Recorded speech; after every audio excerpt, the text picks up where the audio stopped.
Welcome back, Cockroach here. We are in the most infamous craft, being the 𝙾ᅟᅟᅟ UAP, and I've done a lot of research about this thing, and it's going to be the end of summer, which was the predicted release date for Project Gravitas stuff, and on the off chance that it doesn't, this is meant to be sort of a middle ground digestible thing, so it gives them more time. But let's go in, because I'm really excited about this.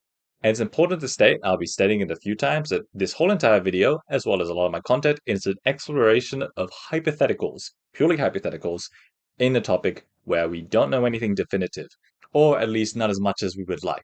So it's an exploration of that in the hopes that maybe we can actually maybe find something like consistency throughout. But what we'll be exploring is a thoroughly researched recreation of all the up-to-date information that I could find before the release of their documentaries, and then infusing it into this recreation that I spent a stupid amount of time on recreating. But I'm just trying to do the best that I can with the information that I have. And through of that will be the exploration of output. And this whole entire process would not have been possible without the insane amount of work of the Project Gravitar team. And my god, I wish I could have been a part of their team. But this is both a homage to their efforts, a fan art, but also a research project in terms of assessing their details from a third-party viewpoint in terms of things I noticed while recreating everything around this craft. And taking all the screenshots and blueprints and anything that I could find in relation to research that they did into this craft, I've gone ahead and put and implemented them into the design of this secondary recreation. And through that process, I'm able to also analyze it like they've done, but from a third party viewpoint. It's important to note that I'm trying to feel out the hypothetical possibility of something like a through line of materiality, design principles, and morphology throughout all these UAP. And as I'm trying to do that, I have to feel out speculative and hypothetical discussion. So please remember this is an ongoing process of feeling out the possibilities in terms of recreating, analyzing, and categorizing everything. And comparisons may be made to previous cases that are discussed or witnesses that I have interviewed. Also, if you're interested in supporting research and recreation around the topic of anomalous phenomena, feel free to check out my art shop in the description below, where I make these objects that are researched into actual tangible and physical models that you can own. Okay, turns out this is actually a lie in the moment because making UAP to scale with the same thicknesses that are represented in the UAP with materiality and running through that whole sort of process is fucking hard. And I'm trying to overcome those sort of hurdles. But as I get there, I'm just going to talk as if it exists because eventually it will, and I will solve this. And this is just a moment now, but it will be different in the future. But in terms of the purpose for it is, well, because it's cool, but also it helps me continue research and interview witnesses. So let's begin. So what are we even going to discuss? Well, I'm going to be looking into things like the proportionality, the materiality, and then sort of potential ratio systems going on within this thing as well. And then diving into individual components that are within this craft, and then talking about how maybe all these things could have formed into a thing, because I believe it might be representative in the actual design in terms of how this thing could have actually been built. And I'll dive into that later, but also aspects of these things in these individual components, I'll be discussing them in terms of how I believe they could be functioning, as well as because you have sort of parameters like these chairs, you can explore things like hypothetically NHI proportionality. And I also want to discuss aspects of functionality described within the craft by 𝙾ᅟᅟᅟ, and then break those down, but also things that have changed in terms of location and description over time by him, because they haven't always been consistent. And that might be because he just like it's a evolving sort of memory process. But regardless, I still would like to highlight them just to devil's advocate and explore those possibilities. But I also want to talk about the top compartment, because that's really never discussed, because he never got to see the top of that area, and he has some sort of speculations in terms of what it could be. But I want to break down in terms of my own sort of speculations as well, as I have analyzed this craft and sort of my thoughts in terms of what could actually be up there, because a lot of saucer shaped UAP, you do get to see like some compartments, but the top compartment is always like not as explored. So I want to break that down, and pretty much every single component that is existent within here I want to discuss. So let's do that. So I want to start off with a sort of hypothetical exploration of how I believe maybe this craft could have been made. And there's a lot of ways that people talk about it where it seems to be all some sort of seamless single mesh.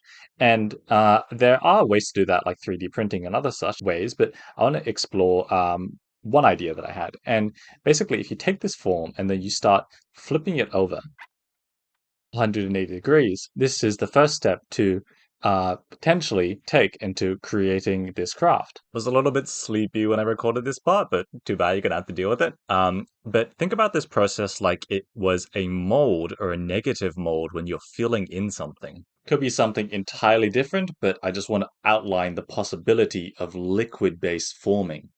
So you might start with filling in the antenna section, slowly filling it up, pumping in a liquid. Then you get to this section. Then you keep filling it upwards till you move to this next ring, where that pull keeps increasing. Then these pulls sort of start bending here. So this here would be the insulation ring. And then we're moving to another bump now, and now continuing from the center by filling it upwards. Now we're beginning these arc structures as they flow throughout it. And now we're filling in these things here. It should be noted that the curvatures of these chairs seem to follow a flow line as well, and it never sort of juts out in an area that sort of deviates from the possibility that a liquid is flowing through it. And all of them sort of curve in an optimal way. Things are sort of moving and flowing throughout. But a lot of these curvatures make sense with a liquid. So just one step before we hit the floor, we can see that everything is perfectly sort of curving into a floor piece, as if a liquid was pouring into it. Same with all these things, and it's all sort of just stepping down and moving, and nothing's really jutting out in a way that would interrupt that, except for maybe these, which are sort of hovering. But I'm not too sure if they could be independent because they're removable. But maybe certain sections of the craft can be independently built, or it can be rotated in different ways, but I do see these flow lines still. Now we're at the whole floor, where everything is extended and connected. Okay, from this point, we're all going to be curving inwards, but the liquid would have been settling here and then moving throughout here if it was a mold, and moving downwards and settling in different areas. It's worth noting that these sections are different materiality, so I'm not sure if they would actually be even here, because their coloration and properties are quite different. So they seem almost detachable and reattachable in the assessment of the craft. So maybe they're added in afterwards, and everything that has this metallic sheen is all one material, or all one same material that can be flowed into, and that these are secondary things that are created and attached afterwards. So we are now reaching a curvature point here as well. This also seems like an area that liquid could settle, flow, and move and pull into areas as well, as it's sort of settling down. Now, this is the whole craft. And to wrap it up, I basically wonder if it could all just be flowing in a way like this. And same over here, I believe it's possible that these could be pooling sections or areas that things can settle and flow. Through here as well, it could settle and pull, and then even here it could be doing that. And then out from the bottom, it could come outwards as it flows. And then hypothetically, you could end up with something like this. But the way I'm thinking about this is like if you had like a mold and then you took that negative space and then you filled it in with something like a molten metal. There still could be other ways that they built this, but this is an exploration of potentially one of the methods. And I also explore the 3D printing section as I recreate it later on. So I want to start with some of the really cool aspects of this craft, and it's the fact that we actually get to hear about and see an interior. And it's quite unusual what's going on here. So it gives us a rare glimpse into this sort of scenario. And one of the interesting aspects in this thing is that when you take the lid off of this thing, one of the main things that catches your eyes is these interesting arc structures that go around this sort of craft. And it's not the first time that I've heard of that occurring within the interior of a craft. And I want to talk about just this specific aspect first, and I'll isolate this first. And basically, what we're looking at is a 12 sectioned out uh, draft archway system, and it curves in a way that um, it's straight up into a point, and then it curves around here. I guess I can quickly go to top down and crush this thing down to this, and then let's view it from front mode. And this is the sort of archway structures that you would be seeing, where essentially I tried to match the curvature and everything in terms of the screenshots available of the archways. But if you're familiar with my usual process, I take photos and videos and then I try and recreate all the details that I can from that. And that's basically the process that I did to get to this. So I wanted to have a bit of a deeper look into these arches, and initially I thought it could be something like catenary curves, which is basically when you take a rope and then, but in its natural position or a chain or anything like that, its natural position is to rest and lay in a curve, but it basically creates a curve that reduces tension and it holds its own weight. You can see that represented in a lot of famous architecture where they hang these ropes to make arches that are essentially very well constructed. And then they can replicate that by inversing all of those rope structures and then putting them in the opposite direction, because then they can actually hold that weight. And it's sort of like an analysis of those sort of natural weight distributions in a way that's more optimal in holding its form structurally and well, but then inverting it on itself, or at times keeping it as is. But interestingly, with these sort of arches, they're very straight into a point, then they curve. And I was unsure about the specifics behind that or anything I can really think in relation to that. But I wanted to sort of highlight things that I noticed while looking into it. And basically, they seem to be converging at a point because these are just straight lines, but they seem to converge until just the edge of these potential like planar arrays, or basically just black boxes, the edge of them, there seems to be a convergent point. So then you take another line where basically you just go straight up and all of these sort of sections and these corner pit sections, and you pretty much repeat that relative to their straight up version, I guess, as you um, move around in rotation to this. But once you do that, and I'll highlight this section here, so you move up and then there's another conversion point, which is where these sort of arches seem to hypothetically start curving, or it could be further down. But this is from Bob Lazar's memory, so it's difficult to really know. And also, when you start skewing things as well, like a circle, it can seem like it doesn't quite curve, but it's actually curving a bit further down. But this is more just like hypothetically explorative of the fact that maybe there's a convergent point here. And it might line up. But regardless, these points here do seem to converge at an interesting point, and then these points here might converge at a interesting point. I'm not so sure. But basically, from the conversion points that would be here and here, you just create a curve. And that's one of the options that could be hypothetically occurring here in terms of I guess, proportionality or reasoning behind some of the curvature within these arches. And I also really don't know what's happening here in terms of why it is this length and thickness comparative to everything else. But I also want to explore another hypothetical option. So I'd like to keep exploring potential systems behind why they've chosen to do an arc right here. And I'm still pretty confident about this sort of section, but if there are other options available, then I wonder if you could like take a circle and then connect it up to all these points here, and then you just half that, and then from halving that you get something that's kind of close to it. So I guess that's another option as well. And then here's just another option where basically if you take all of these um, peak points, I guess you would call them, and then make a bounding box of a circle. So basically you can think about it as if I put a square and then a perfect square, and then aligned it with all of the uh, furthest out sticking out points of these things. And then from that, I would put in a circle. And then you half that. Um, so let's go ahead and do that. So if you half that, then it might also be another example of when it hits this point, then it just keeps curving over. So maybe it's just a bunch of circles and rings that are kind of going around, and then you're halving it. So I'd like to go ahead and explore option three a little bit further. And I've gone ahead and placed circles around all of these sort of peak points again on all of these areas. And what I've seen is that hypothetically, these circles could also be the exact same size as sort of the top ring section here.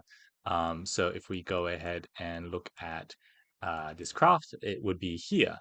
And if I keep looking at this form now, and then I start making all these circles, yeah, just half the amount, and then shrink them down on one axis.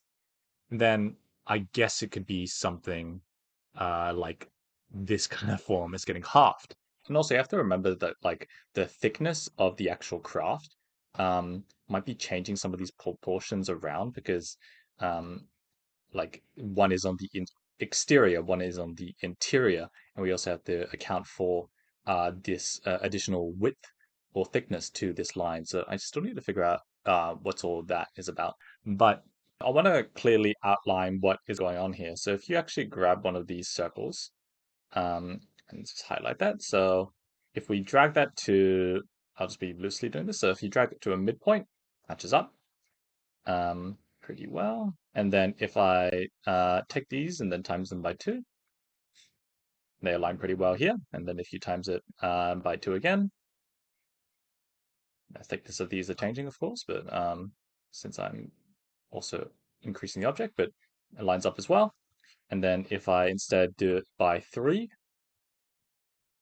we lined up with here. And if I, and then also you have to remember the thickness of here kind of aligns up with the thick points that are potentially shown on the columns. And then last one is the installation ring section. And then maybe that's where it could be as well. So that's just an exploration of that. But to summarize, hypothetically, it is forms that are doubling or doubling again, or maybe it's the half point between those for certain sections that might be important. And you also have to remember that this is taken from Bob Lazar's head. So it's not fully accurate. Like you might, like we have a little bit of wiggle room in all these areas, and that is because it's from memory. But what about in like reality? How was it actually like? And maybe it is something like a um, times two incremental system, and then it's getting replicated all around here. And then you're using those sort of parameters to place these out. But this might be a good example of something that it might be getting closer towards in terms of what it could actually be. And I'll just jump to this other mode as well, just so you can look through different material representation of how this could be showing. But yeah, maybe this ratio might be touching on something. Who knows? But just a quick comment. While this is based on memory, it's still worth stating that they hounded him excessively to get closer and closer to an accurate depiction of what he apparently saw. But we'll be jumping back into the context of the previous discussion now. And there is also the question is like, okay, this is touching on a sort of interesting aspect of like flower of life kind of stuff at some points. And I want to explore that hypothetically. And I'll tell you that I don't really know if I can really spot anything like that. I mean, there's like interesting points with like 6 also here. And I'll jump into some other section being the hatch, which has a hexagonal structure as well. That might be something that explores that, but I don't really know. But I think it's still pretty cool that that this could be a times two incremental step up with parameters. So yeah, in the end, I think that this is kind of inconclusive in terms of things, but it was just more an exploration of the arches and other forms and how they came to these forms that they chose to for whatever reason they did, and as well as an exploration of convergent points and being up here and then maybe here as well, and um, I guess also like the thickness of these things and maybe even up here being like the start of the insulation ring, but then like all these other things, they're a bit of like clashing systems that I'm exploring in some aspects, but some of them might align up, but I just haven't really figured out the specifics yet of that hypothetical, if there even is one.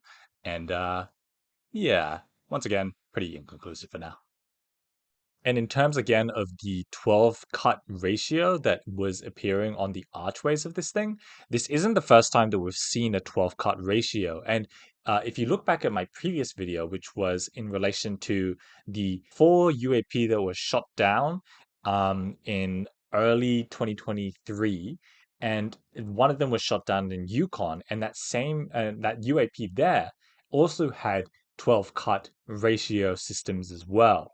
But it's an interesting aspect to potentially see pop up again. And I want to look into the interior of the craft next, and it's a bit tight in here, and the camera angles might be a bit disorientating, but we'll look around anyway. So, when you're sort of viewing the interior of the craft, Bob described that the sort of front archway, it became transparent in a way that he could see out as if nothing was there. And I do wonder if all of these archways could hypothetically have that some sort of uh like transparency functionality. So essentially you could just toggle these things on and off in terms of being able to view out of this thing. And it was never described that the archways themselves would like toggle off, but I do wonder if that sort of in between would be able to repeatedly remove itself everywhere. But like basically, I was wondering why would you even want to view outside of this thing? And like the only thing I could think of is for piloting reasons. And there was also like text and stuff like that that was appearing and sort of like alien text that appeared on one third of the archway window. And it could just be sort of a display functionality thing, but like also wondered the hypothetical that you could like view out of this in terms of a piloting kind of thing, but it just seemed very unoptimal because you're viewing it out here, but then like what about below you and above you? Like I guess maybe you could also like toggle the floor and then see into nothingness and then toggle your chair and then you're just seeing like the bare bones interior of this thing, but I really don't know why that was really a functionality in this thing, but just food for thought. And even if you can see around you, like if things were just completely sort of transparent or whatever, like how do you pilot, like how do you even keep your orientation in space? You're rotating around so much and you're looking like up and down and just every single way. And like even if you like remove all these elements and you can see around, it's like I feel like you'd be so disorientated in space. Like maybe their brains are adapted to it, but even still. Um, so I wonder if a lot of this stuff is actually just controlled by like autopilot, like how we have planes or car systems that we're developing, where we just kind of let the AI take control, really. And maybe that's something that they do instead of like consciousness control, but maybe that's another option that they can do. And I don't really know, but it's just a thought that I had when I was trapped in that tight interior. Or I guess it could also be like a mix of consciousness control and AI autopilot or something like that.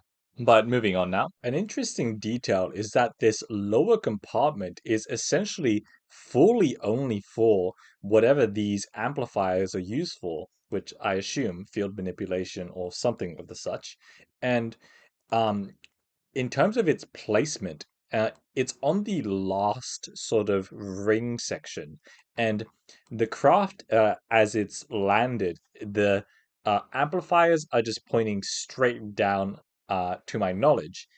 So I don't know if that means that that's either a craft is stop position or a craft is hovering position or whatever. But basically, it's on the last ring, but it's on the ring section where it's curving. So I guess if some sort of thing is coming out of that, then it's like if you can think of that like the effects, then it's potentially like reflected out into I guess, the middle section.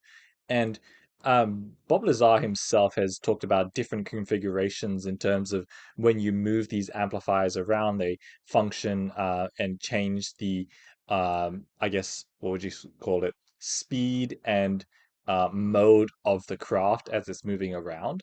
And I kind of think that that's possible, I guess, when you're jumping to these different ring sets. So if you turn this thing so it's reflecting of different sort of uh, bump sections, essentially, then it basically feels like a gear shift the further out you go. And when you're directing these things to hit different sections of these rings, maybe they have some sort of effect because it's curved in a way that's directing motion, I guess, hypothetically.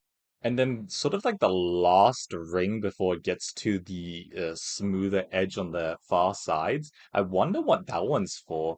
Like I can understand like gear changes or whatever, but then it's like that last ring. Is it like, are you sure you want to do it? And then it's like that buffer room and like a bit of like an installation of that, and then you can be like, okay, I'm going over that and I'm going full throttle or whatever you want to call it. Um, yeah, I don't know, just a thought that popped in my mind for it. And then I want to talk about the amplifiers, and I'll probably do it a bit more later in terms of other specifics, but these sort of like grid curved square-like structures within here, I kind of wonder um if this is the origin point for something like an expelling force that is allowing for anti-gravitic movement. um like, would you always want a consistent flow of like things from all of these points originating, or would you want to have it like stepped or incremental, like low energy, high, medium, like kind of like, yeah, that's the best way I can explain it. But also, if you had it like that, but also instead of if you're doing it like that, and then you can also like articulate these points here, because these things are like kind of bendy metal sections. Um, and then also, like, if you're moving this thing around and pointing in directions, what's stopping it from also, if that's the process of a grid sort of structure, if you can have like kind of like hotspots. So if you have like, let's say if you want to just here and you originating a hotspot that like, let's say this is a one, this is a two, this is a three. This is a four, and then you can do like one, two, three, four. Kind of like if you think about like um, what would you compare it to? Um, like grid-based torch structures that you can see in like 2-bit games or whatever. Um, or I guess 3D voxel games, I guess. But basically, like uh, a dispersing source on a gridded surface, and then you can maybe like other sections like hotspots, and they can spread around. And then with that, like, once again, this is all kind of hypothetical, but you would have like so much more articulation ability with something like a source that isn't just a consistent flow, that could also turn around, because you could be like, okay, I'm tilting it all to this way, right? You're tilting all of these things to go to the right, and then maybe all of these get the things, or these sides get left side or right side heat signatures, or sorry, heat hotspots. That's the, yeah, hotspot concentration. And then I'm going to be going into other sort of ideas that I have, maybe in terms of why they chose to have it like this, and other features that might also give you more points of articulation, hypothetically. That will be later on, though. And then here's just like a cut section of this thing as well, so you can kind of like understand like uh, it a little bit better, like having sort of a step up system. That maybe could be occurring. And I guess now, if we're down here anyway, even with the proportionality of these NHI being quite small, if they were based on these chairs, and they're sitting in there, the awkwardness of getting down here is still quite evident, because you're entering through this sort of hatch section back here, and then you're kind of you would have to like maybe sit and then open this thing and then lower yourself down, and then you're on a curved surface. And then you'd have to like maybe grab onto this thing and then uh like lower your body down, I guess, or whatever. And then you have to open it up and do the same way. And so you're just sort of like moving your, like, with in a human form, in proportionality, this is quite difficult already, but it feels quite awkward already as a NHI just moving through this section and then doing whatever you need to do down here, like repairs or inspecting things, or I don't really know why there's an opening here. And I also do wonder if you're like controlling something like a field or whatever they have in terms of things that are being, I guess, controlled enough to have a whole sort of section, an isolated area in a craft to have it there, then I wonder if there's any effect if you start pointing things towards this hatch, or maybe it's safe enough that it's okay to, because like I don't know if anything like comes out of here or leaks out of here or whatever. Like maybe not, but it's just the thought that I had. But even still, I assume they would be able to negate something like that anyway. I'd like to dedicate a section to the hatch, and hypothetically, I guess it could be possible that it could relate to things like flower of life or whatever, but I don't really know, to be honest. But let's just talk about the hatch itself, really, and move it away from that. It was talked about how these things can kind of collapse on each other in an interesting kind of way. So if you grabbed a section of this, like if you stuck your fingers into here and here, you could essentially pull down from any of these sections. But let's just start from here. So if you pull down and then grabbed it, you would start like collapsing all of these hexagons, because let's imagine that all of these points had a hinge or something. But instead, it's not really a hinge. It's all just sort of one material that can still sort of allow you to pull down and like make this thing into like an openable sort of hatch door. And then you keep pulling it down, and eventually it would get down to the bottom where it's all sort of collapsed onto each other. Kind of like how you would think about maybe like an origami accordion or something like that. Um, and this was one of the only sections that um, Bob Lazar instantly understood and felt like he maybe could replicate. And I really wonder if he ever did. And I'm very excited to see this specific section in their recreation, that's for sure. But yeah, but I just want to make a quick comment.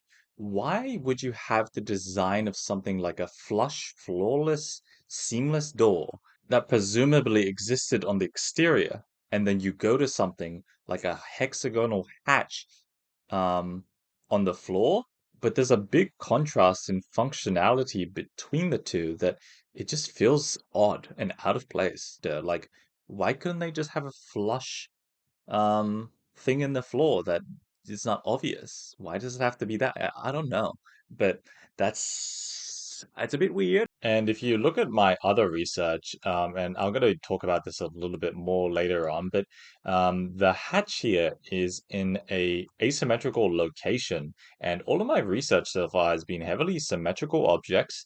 And so we've got the hatch here, and then we've also got the door here, and I'm going to talk about it more and expand upon it, but like it's weird also. Or to like use a phrase, it's kind of just like a data point off the curve that I need to find more examples of if it's a thing. And also, since we're on the hatch anyway, I want to talk about tessellation in general as a symmetry system in UAP. And there is one case that I've interviewed someone that they talked about seeing a rectangular sort of almost sets of UAPs, maybe even three, that were potentially connected to each other, but below them, when I was looking up at the night sky, he could see grid-like green patterns below them. And maybe I'll jump into that more at some point when I dive into a full section about rectangular UAP. But tessellation isn't out of the question as a potential design feature. And then some other cases that would feature tessellation would be apparently Herrera's skin of the craft of his UAP, as well as Case and Bess. But going back to the tessellation for the hatch in this UAP, but with the significance of 12 on basically everything within this craft, I do wonder if there is another significance of 12 being all these sort of hexagons around the perimeter of this thing, as well as the half points in between them. And also in relation to that rectangular UAP, there are sort of 12 squares on a section of each sort of one-third section of that craft as well. So I wonder if there is something that I'm touching upon here in terms of a design element, as this seems to be a repeat pattern, maybe. And while looking at the screenshots, I noticed that there was sort of like a a bit of an extra void space here in terms of this not going all the way down and sort of continuing or stopping at this lip, but instead cutting off at a section here that maybe might the midpoint be might the midpoint or somewhere else. And in terms of what I saw on the screenshots, it seems like it could be that. Um, but yeah, I basically just based the fact that there does seem to be a cutoff point in some of those screenshots, and we'll find out more when eventually the thing releases. Right, so this next part, there's quite interesting details with these arches that I wanted to talk about as well. And if I remove the top layer and you just look at the bottom layer here, you can see there's sort of an indent that goes within here that was kind of weird. And actually, these archways, they continue into the layer of the craft here, but there's like an additional thickness here that's occurring when you're adding this sort of um, indent and lip, I guess, or something. And then I just want to rip this part off here quickly. And the arches here, I feel like it's possible that with this sort of continuation of it, it feels like it like perfectly slots into here, right?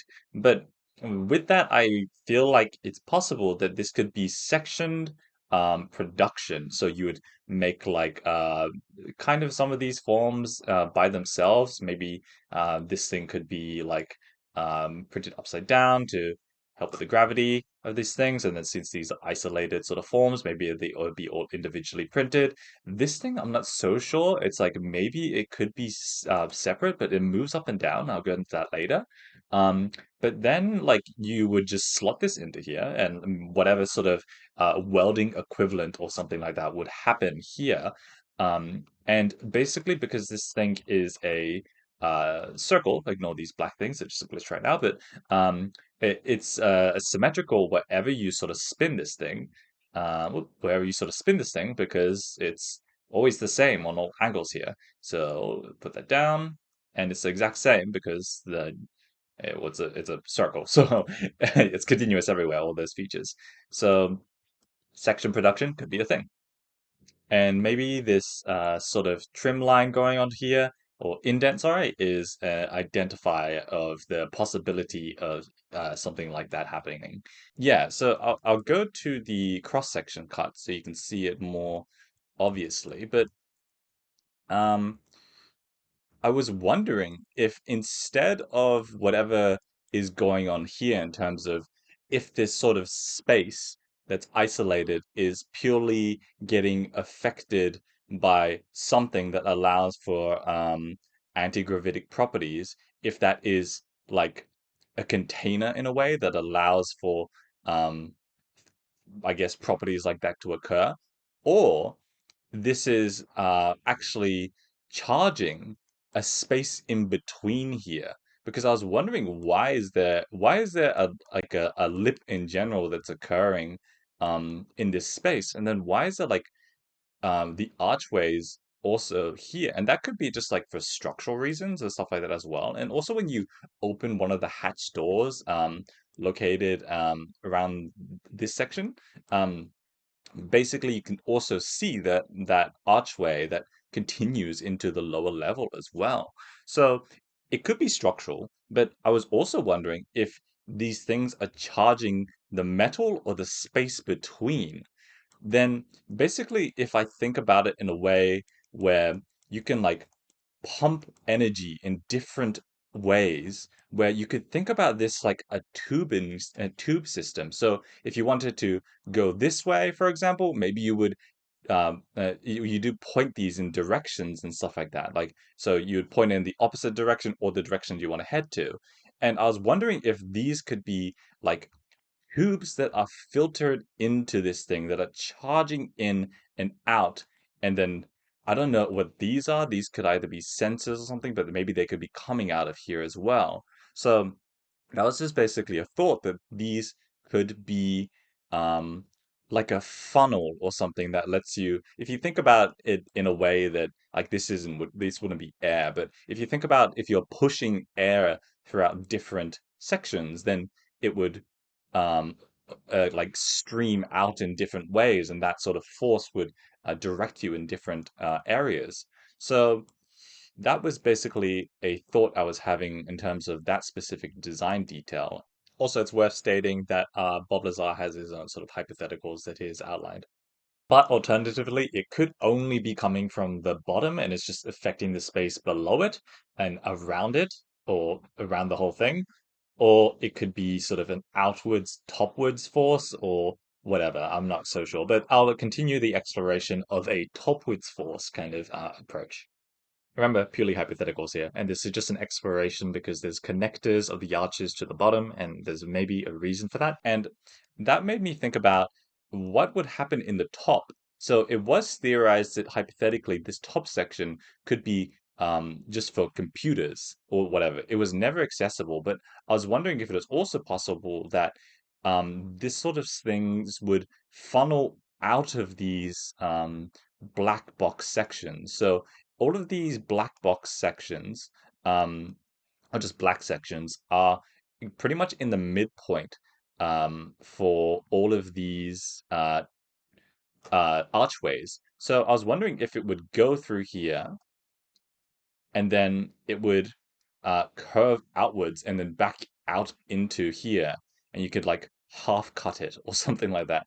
Um, and then in terms of the thing in the center, I wasn't really sure about that either, because I can tell that there's like a antenna or something here, and there's been a lot of theorizations by Bob in terms of what exactly these properties and things in terms of its functionality could be, but I guess it's still pretty um, unknown, I guess, in terms of information that we can know for sure. But I just kind of replicated the sort of similar sort of materiality that could be occurring in like a field. Sorry, these amplifiers here. So I pretty much replicated that in the top. And basically, I kind of think about it in a way where it's a push and pull of something that's occurring here, and maybe it's a direction through the top, through out there, and then it gets sucked up. Or why is there things here? Maybe it's getting pushed through here, and then out here, and then out of here. Or why is there a thing in the middle? So, and then why does that align directly with the top of this thing? Does that mean it's getting pushed inwards, or does energy originate from there, gets pushed outwards, and then through here? Basically, there's a lot of flow lines that I can um, think about in terms of potential ways that this thing could be uh, interacting, I guess. So, yeah, so there's an energy source here, so it comes out. There's a little spiral that goes through here, and then that maybe affects the amplifiers. But why is there like a rod here? I don't really know.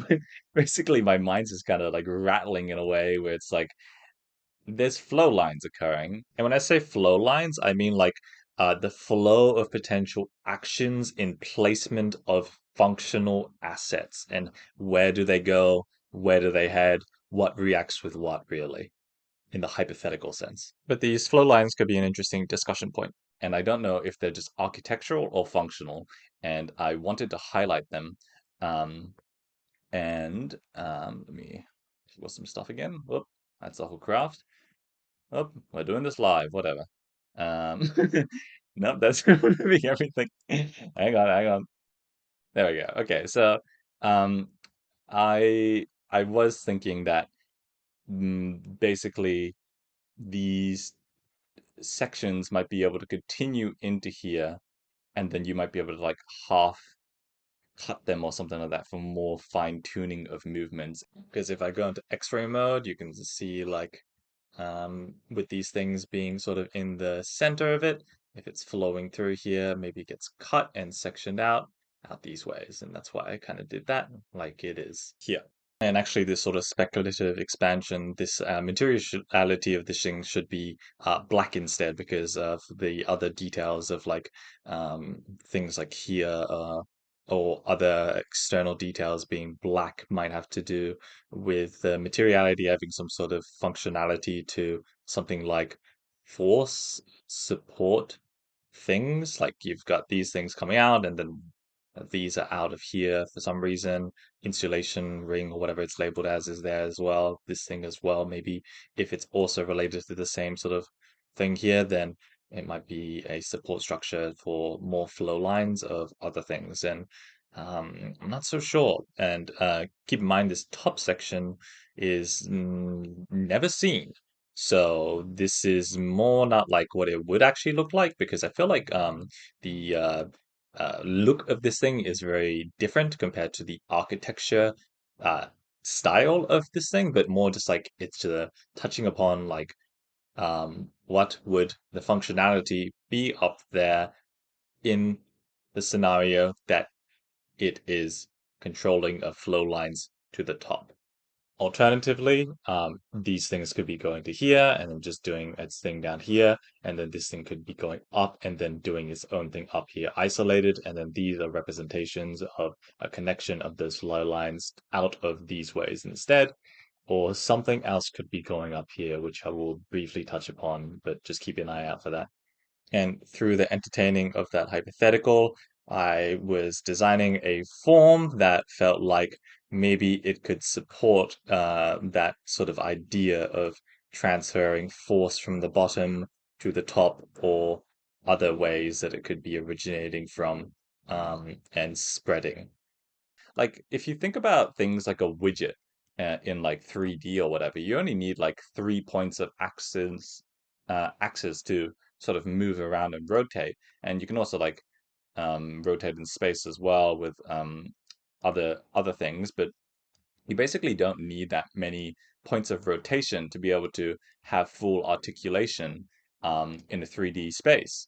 But basically, if you just double that to 6 or 12 or whatever, same with here to 3, you basically have articulation of space. And um, same with here, like if you're changing the directions of it or funneling it around or shooting out through different sections or whatever. I kind of just thought in a way that it could be possible that these archways and the top section might also be contributing to um, that output, I guess. Yeah. But just going back to the flow lines for a sec again.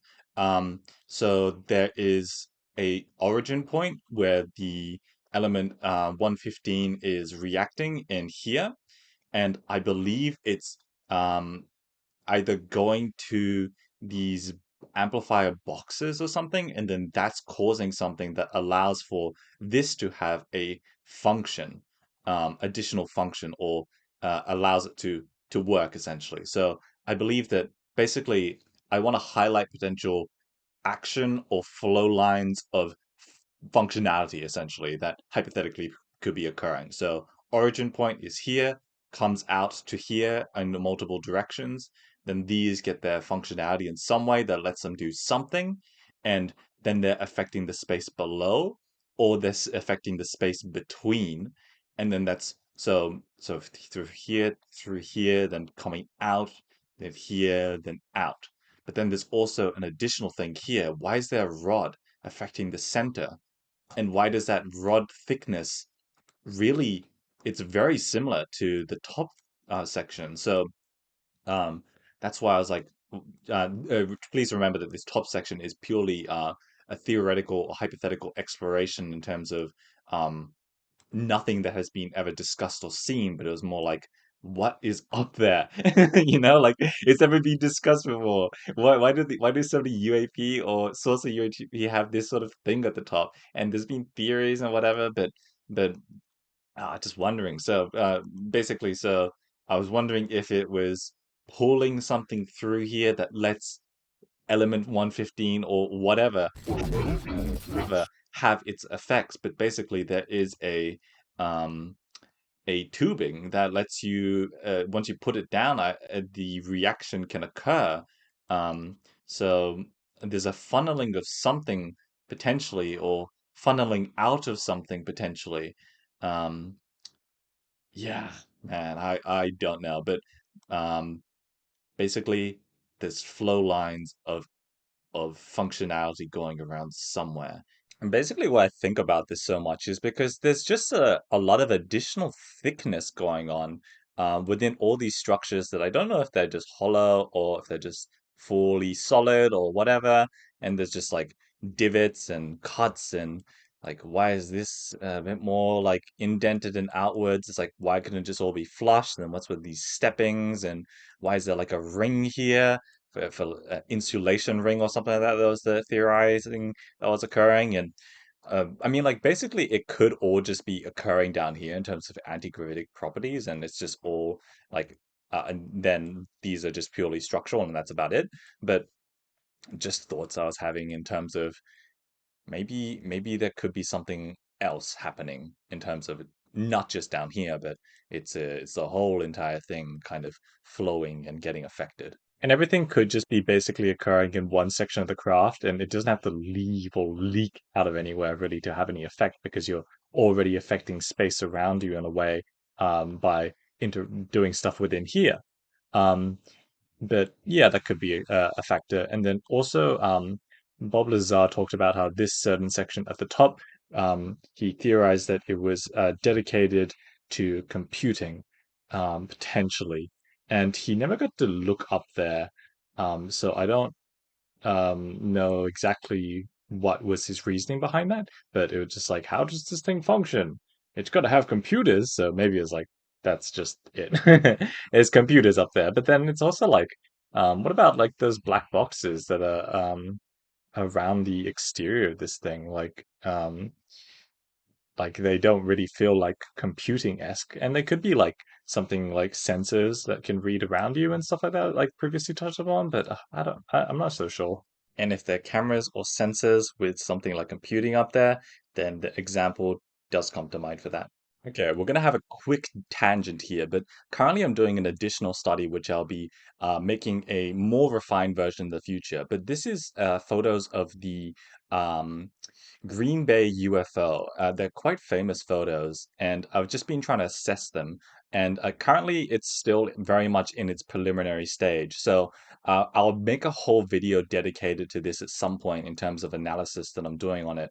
But as currently, as in terms of an output, so I've gotten to the stage where I'm trying to mess around with a form where it it's trying to assess it in a way that I could basically just make a 3D version of it. And currently, it's a bit too thick in terms of specific proportionality in this thing.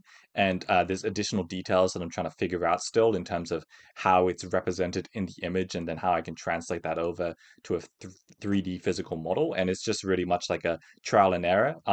Currently, I don't think this would have like circles or something like that around it as well. So I'm trying to really distill it. So, but currently, as it stands, um, it's obvious at least there's 12 lights going here, and then there are also light sections that appear here. And when you increase the saturation and brightness of the image as well, you can see additional lights in between here, and that whole sort of like formation here. You can also see like lights appearing just on the edge here as well, and um, but basically there are 12 lights around here. And then off shifted, there are another potential 12 smaller lights going on here. And and there's also an indent occurring in this image. And I think it's too heavy right now, and I really need to thin this out. But through this process, I can at least identify there's another repeat pattern of 12 um, base ratio systems, again represented on a UAP. And that's quite interesting because that's appearing on the Bob Lazar UAP as well, and the Yukon 2023 UAP one, as well as other videos I've covered, and also witness interviews that I've done. But I'm just going to focus on the Green Bay UFO one right now. And I will definitely be jumping into and making a more refined version and analysis of all the contents in relation to uh, this UAP, being the Green Bay UFO. It's very much off the mark right now in terms of all the details that need refinement. So don't think that this is an accurate representation of it because it still needs lots and lots of understanding of the form until I can get it to something that feels more accurately representative of what is being seen in the image to an actual model. And as currently, I don't believe that it is the case. So take everything here with a grain of salt, but at the very least, we can see 12 lights here, and then potentially also 12 interior shifted light forms that are off center, essentially in between all of these things. So 24 lights potentially altogether, excluding these lights over here, though. And of course, assume with all visual evidence analysis I do, it's an ongoing process that I'm trying to assess its validity. Okay, this next part might be complicated, but basically, I'm going to be diving into more overall structure within this thing. But before I do that, I need to first outline a lot of the efforts gone into recreating this thing. So, everything in relation to this secondary recreation has been taken from the Project Gravitas team's more up-to-date research. So, anything that I could find, I'm trying to compare it and assess it and then implement it and learn from it. And maybe there's different camera angles and whatever, but basically, I'm trying to take as many different camera angles and um, as much information as I can and try and replicate what they've done. And if you're unfamiliar with my usual process, but what I usually do is visual evidence analysis. And while this is a recreation, what I usually do is that I take images and I try and replicate their forms. So stuff like the chair, stuff like these things, stuff like the curvatures of everything, and basically I've gotten as much stuff and from different angles as I can, and then from all of that relevant information that I can find in relation to everything here, I've taken them, studied them, and tried to replicate them through the same camera angles and comparing them and seeing if they're lining up. And everything proportionally within this craft is an attempt to accurately replicate the proportionality, thickness, curvature, anything that I could find in relation to the Project Gravatar team. And I'm pretty happy with the results in terms of how close I got to the placement and size and literally everything around it. Now, from that information that I've taken, um, I've gotten all the proportionality in relevance to their research, and now I've replicated it, right? But what I've instead done is that from all those thresholds that they provided in terms of locationality for everything, I've taken my model and I've infused it with my speculative exploration of proportionality, curvatures, and other features of maybe ratio-based systems that are very much based around their research, just exclusively of their output of the form through the interview process, without the understanding of their own proportionality work, because currently that's undocumented properly, in an attempt to assess if there's anything like that. Um, so that's pretty confusing, but hopefully you're following along. But hopefully it's understood that all this looking into proportionality, functionality, additional attributes are all research of my own and not currently properly stated or extractable in terms of what they've written or stated, at least that I could understand from the Project Gravatar team. But it's a reflection of the thresholds provided by their design or just in general form output, and then the exploration and sort of tailoring towards it around the exploration of potential design systems and principles that could be underlying within it as a third party assessment. However, it should be stated that seemingly they have done sort of an exploration of that, but it's not entirely clear to what extent. As of this current moment, at least, because the documentary still has to be released. And like when they're designing sort of blueprints and stuff like that, when they're interviewing him, there does seem to be some sort of mathematical approach to it. But yeah, once again, I have no idea to what extent. And it's yeah, I just gotta wait for it really. And I pretty much just did a replication of the form and then an infusion of my own sort of exploration of principles once again. But they've just heavily interviewed Bob about all these hyperspecifics, right? So if this is this definitive model, then they've asked you about lengths, widths, curvatures, and everything, really, right? So through that process of putting you into VR as well, and taking his feedback and re-workshopping their model, they're getting to the point where this is essentially his most up-to-date, definitive model or representation of what he saw translated from his mind to a model. And then from that, they've created what they've created, right? And then now, I don't know to what extent that they've gone ahead and assessed, once again, all of that potential mathematics or ratios or anything behind it, really. But I've taken what they've done, at least in their model, and then put it into a recreation of it here. And now what I'm going to do is do my own sort of uh, additional on-top assessment of anything else that they might release that might explore, or this is a exploration of ratios in terms of my guess, really, in terms of what could be occurring with this craft. Kind of staggered my way through all of that, but let's go. So this is going to dive into a bit more complicated stuff, but let's start off with something simple. All right, I might have to stumble my way through this just because we're dealing with a lot of numbers here, and it's might get a bit confusing. But first off, let's say that this whole entire ratio of everything is a 12 out of 12 system.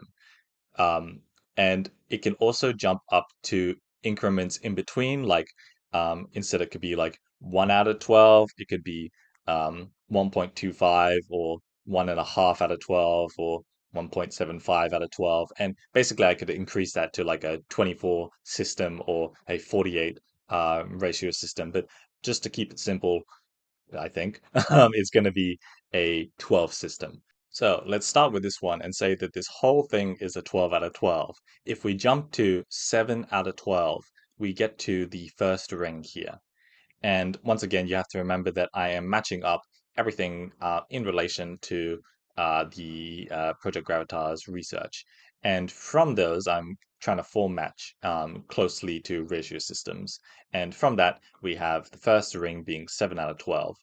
And it's quite interesting that why would the first ring even start there? Because actually, if you go to the next one, which is a 6 out of 12, so at the halfway point is um, the start of the first ring and the start of the second ring. But why does this one start at 7 out of 12? I'm not so sure.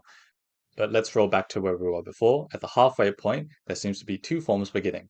And after just like sitting on this for a while and thinking about it, this third ring once again was speculated to be that sort of buffer room of being like, are you sure you want to step into the sort of, I'll call this like the overdrive section or whatever? And if you take those two forms, it actually means that this is the real start of the, uh, I guess like hypothetically real start of maybe functionality zones. And those two zones might be lining up with each other in terms of both of them being at that middle point halfway through the craft. And that's only a thing that I've realized now after I've gone through everything. But in terms of like, I was struggling, it's like, why is that there? But and why is it at 7? But maybe it doesn't really matter. I don't know. Maybe that means that the ring here might be different, or forces are acting differently. Anyway, I'm gonna keep thinking about this. Total overhyped nerd ramble, but whatever. Actually, no, I lied. Nerd rant not over. I was wondering why do you even have these sort of bumps and shit going on here? But like, um, maybe it seems like these bumps like are a step or an incremental stepping in this section as well. If this starts here and this starts here, and then the starting of this so there's this insulation ring that continues here, and then the potential starting of, let's get this up. This line here seems to start around in this potential halfway point or something like that of here. And then this flat kind of surface at the top, which would you would maybe attribute to the stable area, is in the halfway point here. So maybe this does contribute to more incremental stuff. I don't know. But like, what is this installation ring for? Uh, Once again, like this is a repetition of like half systems again, like I've found hypothetically in this craft. Okay, I'm just gonna take a step back for a while.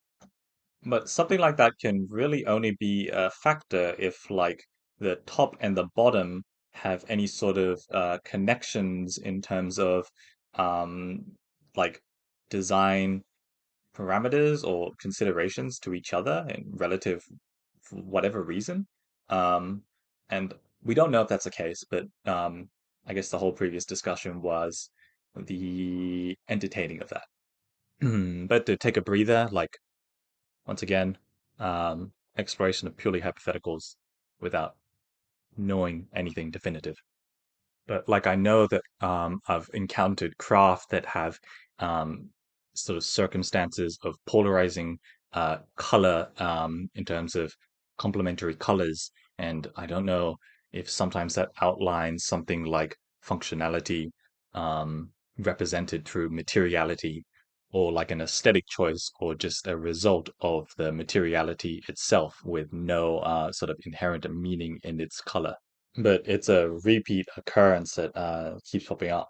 Or if this is coincidental because it's basically just black and white, negative and positive. Um, I mean, it could be absolutely nothing and just coincidental lineups, but needed to say it anyway. But I have been wondering why there's like that consistency of coloration of black and white seen throughout a lot of the shading of dish-shaped UAP, or more just like a lot of them. And we'll be rolling back. But in this next part, try and pay attention to halfway points between curvatures and with the top and the bottom as a feature, because I believe it's possible that there could be something of a significance to them hypothetically. Because what would you call full numbers might have representation as somewhere else as being the midpoint for somewhere else in the graph. But let's roll back to where we were before. At the halfway point, there seems to be two forms beginning. Then if we move to another cut here, this is actually 5.25 out of 12. And that's potentially when this ring starts at the top, the second ring. And if we jump to the next one, which is there's also like once again the increments in between. Sometimes I'm matching them to curvatures that are ending. So this is 7.5 out of 12, and the curvature potentially ends there. So yeah, so if maybe I'll do a bit of a closer comparison. Yeah, so it it seems like a lot of these forms at the bottom are also straight flat, except the bottom, it might be slightly bowed. But that's another feature to keep in mind, hypothetically, as a thing that's involved. But anyway, let's keep moving forward. Um, Next is 4.5 out of 12 is when the third ring potentially starts. And then if I go to, I'll just speed through these. The next one, this is 4 out of 12. So that's what's that? One third of the way through is the beginning of um I guess two thirds. Sorry, two thirds of the way through would be if I'm inversing it. So two thirds of the way through is the beginning of this top compartment here.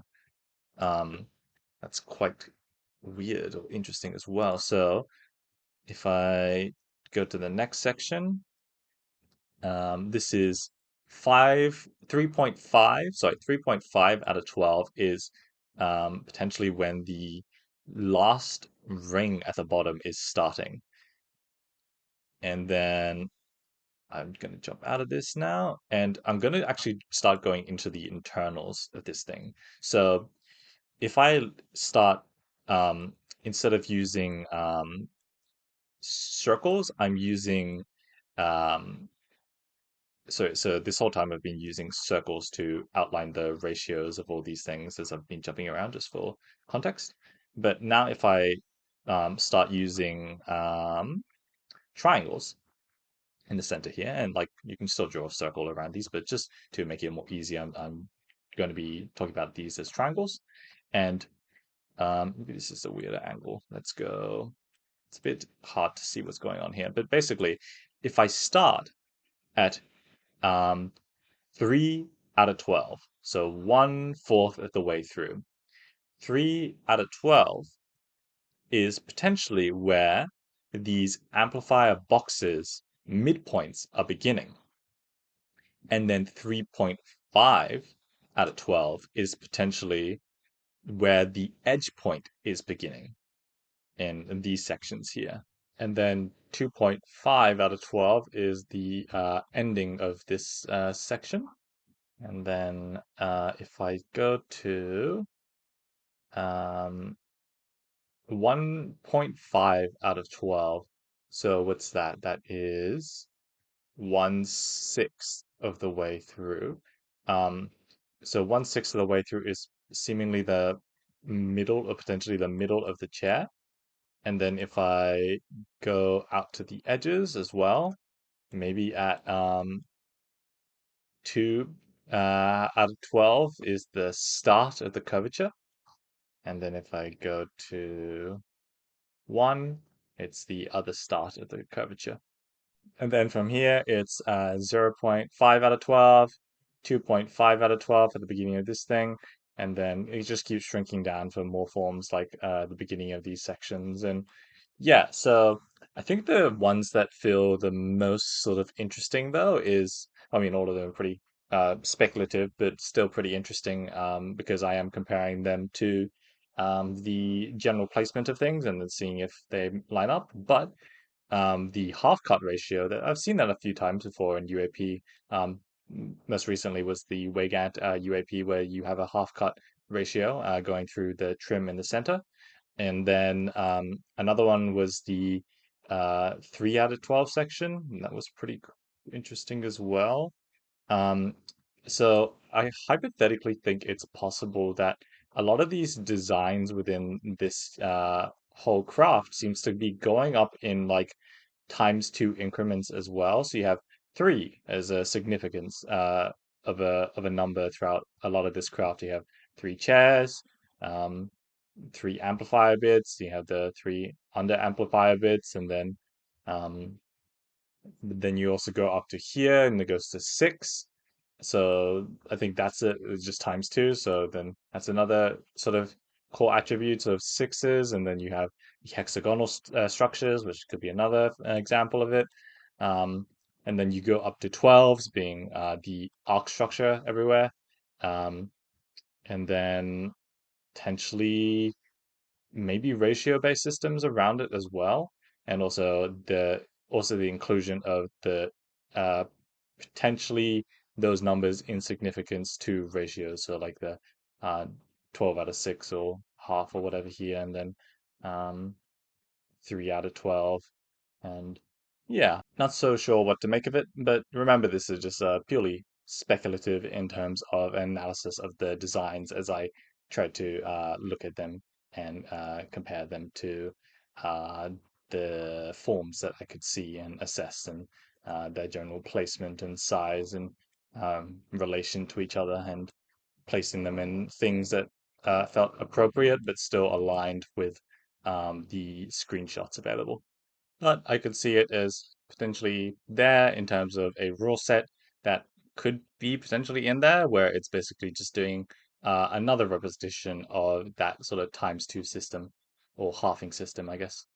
There's also a lot of other use of that sort of 12 system that I've implemented into the design of this thing. So things like thicknesses or um, start points or end points or um, curvatures or whatever really around the craft and just sizes in general and um, pretty much anything in this craft is designed around the possibility of something like that and is based around the proportionality of a 12 base ratio system, while also keeping it heavily guided by all of the proportional work and information that I could find around the more up-to-date information around the UAP and its proportionality. So once again, sort of a mixed infusion and explorative speculation with all the parameters in mind. So originally I was trying to figure out if there was some sort of significance to this sort of lens structure that's appearing around the top half, I guess, of the UAP.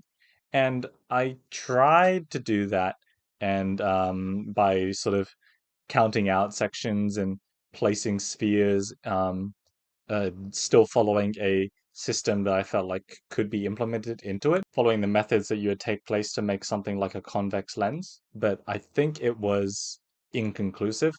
So there's nothing that I could really figure out in terms of why does it bow the way it bows. But what is interesting though is that this section bows and then this section's very straight until you get up to a point as well. Um, so yeah, I don't know why that's the case. It's maybe sort of that sort of straight same property, maybe the same reasoning behind that in these sections, I guess. I guess this one's not flat actually, but yeah, and then also this bottom section, in some of the screenshots, it seems like it was flat, and then sometimes it seems it was bowed. So I just gave it a very, very slight bow to it. But then I wonder how it can like stand and not wobble around. Um, but it's still pretty flat. So if it went on to like a dirt surface or whatever, then I assume it would be fine, or maybe it can like heat the surface below it. I don't really know. Now I want to focus on a section dedicated to size estimation of NHI proportionality relative to human proportionality. And basically what we've been given is sort of parameters of chairs in terms of their measurements, curves, structures, and whatever. And from that, you have a threshold of, uh, I guess, ergonomic design, really, where limbs have to start and end at certain sections. Otherwise, it doesn't really make sense unless they have an entirely different framework that is not humanoid, or these are entirely not chairs and we've just attributed them to chairs. But I'm going to assume that they're chairs because they have a lot of hallmarks in terms of um, measurements and structure and everything. So I believe it's possible that they're chairs. So let's explore that hypothetical and say that. Um, so yeah, this is a representation of an NHI in proportional representation to these chairs.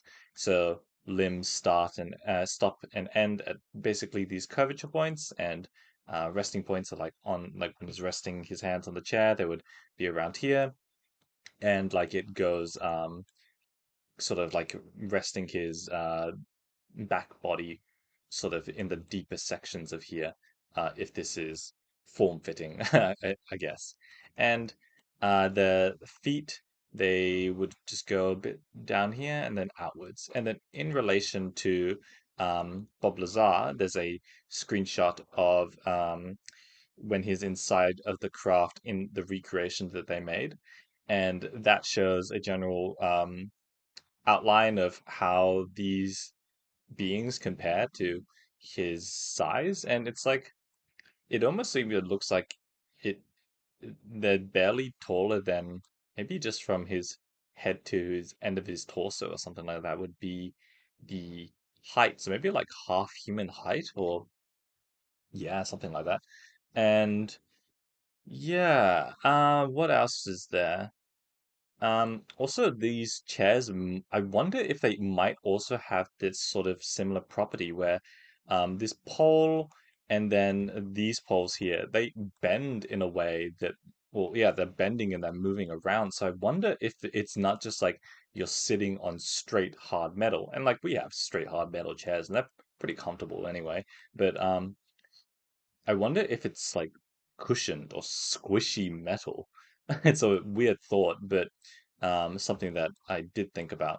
Since if you have a bendy metal, I also wonder if it could be squishy. But now just focusing only on the NHI and the chairs again. This is basically how I got the smaller proportionality that was previously there for the Weygand encounter, where previously I was unsure about the height descriptions until more recently, where it was talked about, and I was using the proportionality that I managed to get out of the Bob Lazar case when I was looking into it. But no, these guys are giant in the Weygandt encounter. But in it's a lot more detailed in general for the height in this one, as well as some unused screenshots that I had in relevance to the designs of the other characters in the scene. But just focus on the middle one essentially, where it's outlining the uh, what would you call the more detailed forms that hypothetically could be occurring in a lot of these descriptions of these cases, um, in terms of height, proportionality, and whatever of Bob Lazar's case, and then it's a combination of all of that. into a single model. It's pretty preliminary, but it gets the point across since it requires a lot more fleshing out and research work into getting more and more closer to a form that's accurate. I need to keep refining this though, because some of the specifics within the design of the recreations around NHI are very much guesswork in terms of witness testimonies and just other measurements that I'm finding around. So as I go through these processes, I will create, I guess the goal is to make a more refined library of proportionality in NHI and descriptions and whatever. I mean, it's so varied that it's hard to find that sort of middle ground. So I'll see how I can navigate it.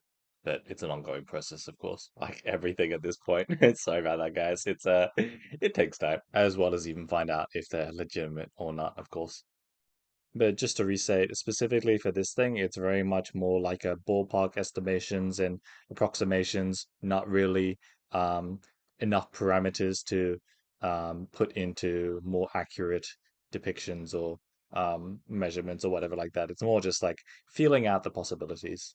But in terms of NHI themselves, I still believe that they're possible in terms of like humanoid ones, but that's a very much an explorative process that I still have to go through. More information required. There is something in my head that I feel like I should vocalize though, and it's the sort of idea that a lot of cases that I'm encountering involving NHI, um, sometimes are interesting, and it's just like a witness testimony, and those are the most interesting ones. But a lot of the photos, videos, and whatever, there's always just something in terms of quality to it that isn't hitting the same way that UAP visual evidence does. And uh, I guess I'm in that sort of floaty transitional state in terms of digging up more information. And I've seen a lot of photos and videos involving NHI. Yes, even the really old ones. And um, I've been digging, and I'm still struggling to find something that really hits right. But witness testimonies, maybe it's because they lack visual evidence, but witness testimonies do sort of get closer to that and some points. But the hope is that I can find ones that hold more weight. But it's a lot harder of a process comparatively to uh, sort of UAP visual evidence. Like maybe if you guys know of some in terms of NHI visual evidence that you're like, yeah, this is the one. But like, I I feel like I might know which ones you guys are talking about, and I might disagree. In terms of the ones that are more mainstream, or however you would label them, I've looked at them a lot, and I do still have some problems with them. And as I keep digging, I find a lot of examples of potentially hijacked media, which I'm recording and making a sort of log of hoaxery that might be spreading online. So it's difficult to find visual evidence that I don't know what to make of and therefore might hold more weight. But as I keep digging and searching to potential origin points to these photos and videos and so on, I still keep stumbling into um, sort of red flags going around where, well, sometimes it's just like straight up, okay, that's just hoaxery, or hijacked media, or I just don't know what to make of the image now that it's gone from okay, now it's from this is a new origin point, now this is a new origin point, and then this it got edited this way, then it goes further, and it goes further, and goes further. And then as you sort of dumb that down, maybe you can find out that it's from somewhere fake, or sometimes it might be like, okay, I have no idea where this originated from. And as I'm going through those processes, I'm still in the process of trying to find something that I genuinely cannot explain in terms of what this even is in a visual evidence sense, but a lot of the time it's just like dead ends. But what I'm seeing as I look further into this topic and just different forms of media that are spreading online, it's just a continuous whirlwinding spreading of these photos and videos that I really don't know what to do with in terms of the ones that are fake.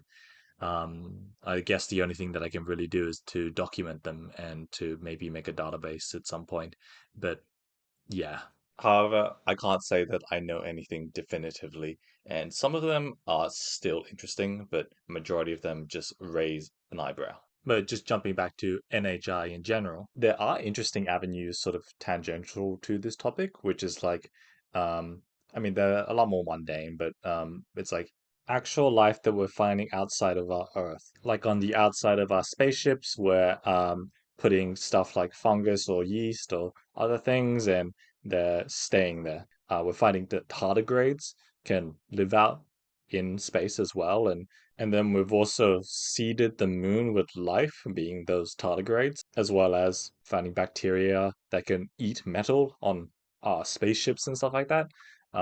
So all of those are super interesting, but they're more just like building blocks to the possibility of something greater and larger than just those. But they're still important into building up that. Though they're mostly just stuff that are sort of influenced by our own ecosystems and then spreading outwards. And if we're trying to find something further than that or something sort of tangential to that, then that still needs to keep going, but it's still pretty cool. But here's some interesting aspects is that sometimes I find um, UAP that feel very much potentially alive in description. So maybe that is that middle ground in terms of cases that I'm stumbling into, in terms of visual evidence potentially that could be out there that shows something exotic in origin that is living, but it's a living UAP or whatever. But for specifically like humanoid NHI visual evidence, I feel like it's a thing that I'm very much struggling to find examples of. Um, Not to say that they don't exist, because there are still cases that are associated with NHI that people are seeing, but just in terms of visual evidence, it's very much an ongoing process with continuous failure. But maybe I'll find some. Though I thought it was important to state that it's not going too well. But once again, in terms of witness testimonies around NHI, I still find very interesting, and I am basing a lot of my research on that. I mean, I would love to have visual evidence, but I, for now, am basing a lot of my research on them on witness testimonies. Okay, this next part, I want to just do a general overview around a lot of aspects within the craft that just specifics about it that were kind of rattling in my head. And I want to start off first up with the central sort of column or pillar. And it was described that it was moving in a way that you could basically move it up into the ceiling like this.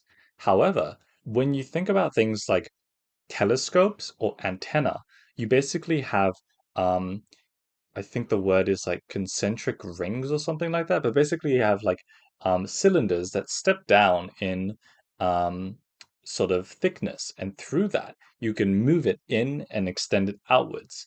And then, but it didn't seem like this central pole had anything like that. And instead, you were just moving this thing and you're just going into the ceiling with no sort of explainable reason. And I think maybe he could kind of get the feeling of that because maybe there was that sort of continuation of that lip or that curve here that didn't make sense. Like that should be disappearing or whatever. But I don't know what would make you be able to confidently say that. And exactly what specifically was weird and how it was disappearing. I was also wondering if this thing is like moving into the ceiling. Is that actually continuing up in the form of it? Like, is it going further up into the ceiling? Or is it like melting into it and not actually going any further? And I'll zoom out for a second here. Let me just go to X-ray mode as well. But you can see that this thing is going up further in and out. But if I go to the top here, I'll show you like the maximum sort of position that it can go with all the requirements of measurements of everything, I guess. And this is the highest it can go before it starts like connecting into other objects or whatever. And I don't know if it would could go into that point or something. But like if it can or it can shrinks or whatever, then um it reaches like not even halfway or whatever. But And this is going to get very much speculative now, but just like the hexagonal hatch, where you have collapsing hexagonal structures, what if you're doing that on the atomic level, where you're collapsing sort of hexagonal atomic structures? Maybe it would look like it's just melting into nothing, or just melting, you know? Um, very, very speculative, though. But I wonder if something like this would have natural straightened resting points because of the nature of hexagonals structures and how they want to be hexagons. Um, and that might help with poles that can also bend or whatever, or collapse on itself. Anyway, we'll just keep moving. But I basically wasn't sure what the deal was with this thing. Um, and there are other aspects of this craft that sort of have this sort of unique metal pole property. Not the exact same, just a unique pole in general that can do something weird. And that was previously discussed as well, was these things. So the amplifier cylinders, they have this sort of secondary, um, so they have like a rod that runs through it.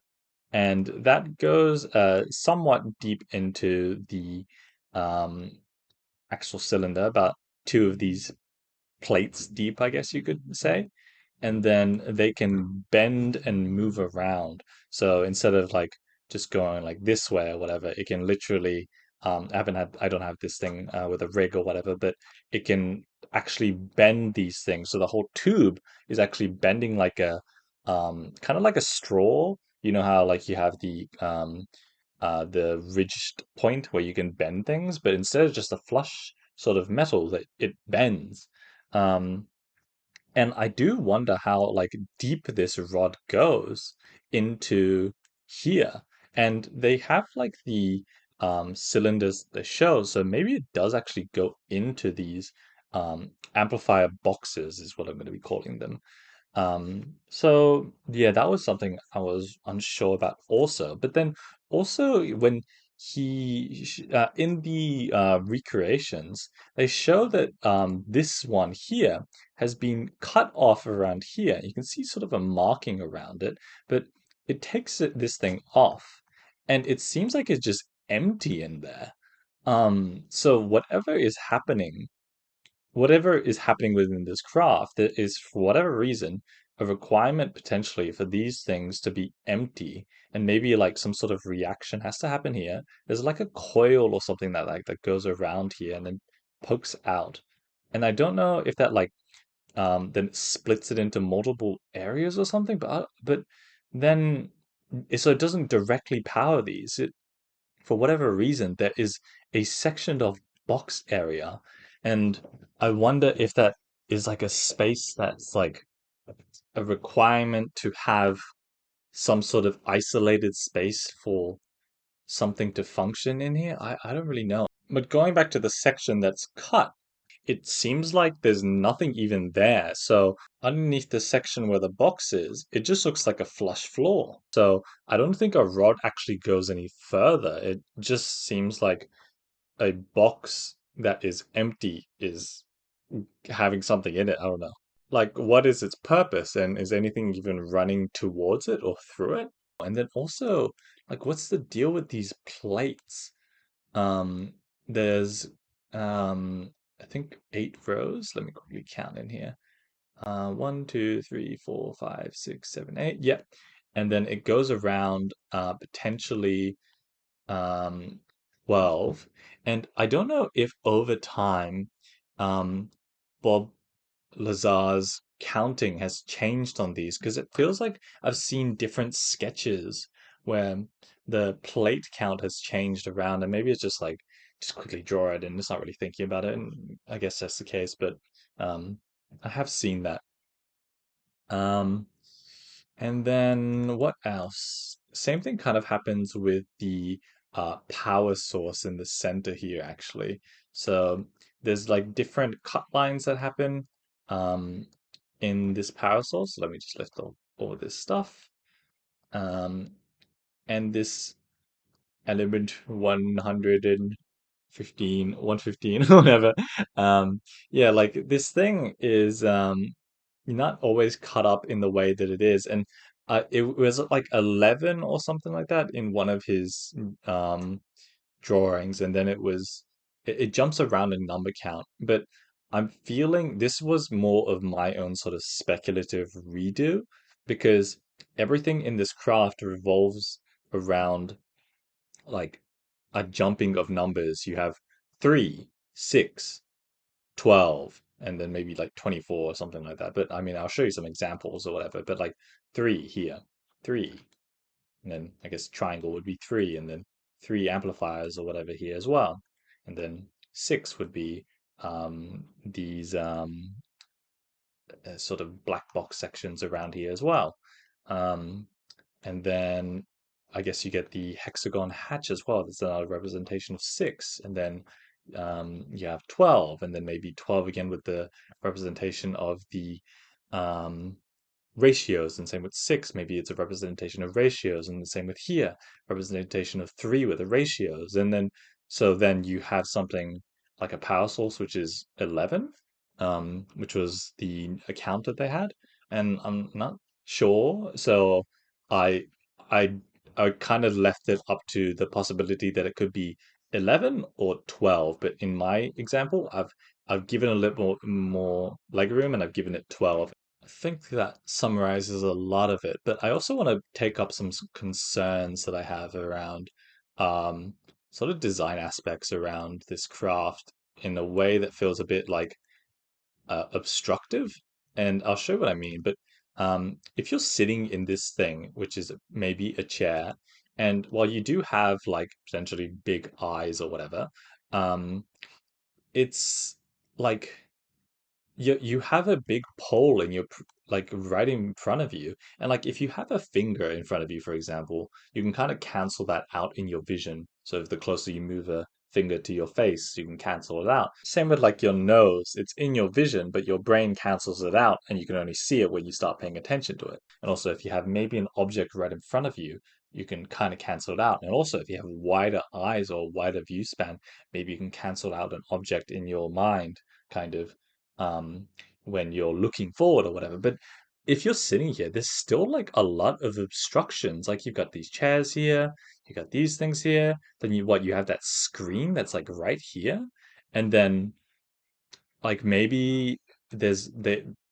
there's a different way of viewing information, and it's not really relevant there, but maybe only when you're close up to it you would be able to see that. But it just felt kind of inconvenient to be in this spot. And the same way like here, like you're not going to be able to look to your right or whatever really. You can only really look forward.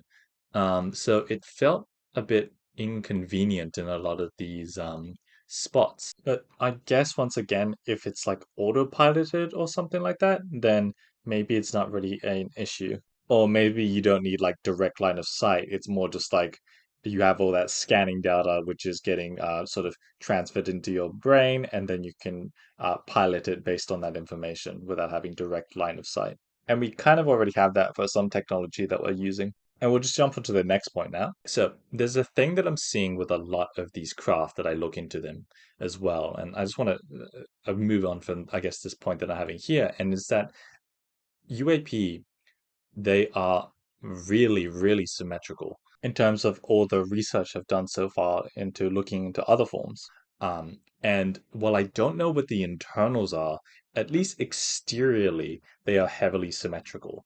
Um, and so I kind of want to discuss, okay, like in the interior of this craft, there are quite a few asymmetry points as well. So you got asymmetry here, and then you have a hatch, I think it was here or whatever.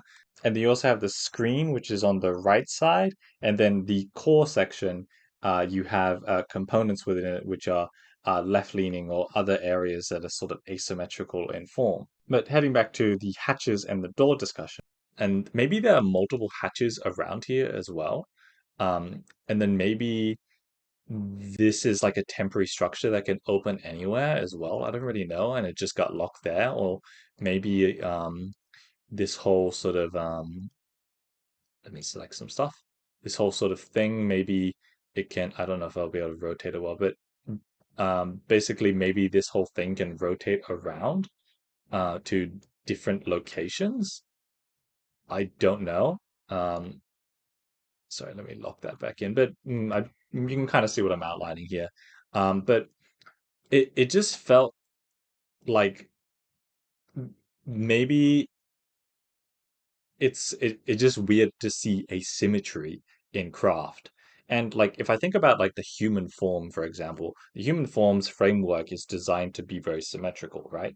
However, internally, we've got the heart on different sides, we've got organs in different sizes and different areas of our body, and so it's asymmetrical interiorly, but um, the exterior is meant to be symmetrical. So maybe that could be something that's occurring here, but it's still like it's still rare to hear about internals that I can't really know yet. But I feel like a lot of the internals that I hear about, they do have points of asymmetry.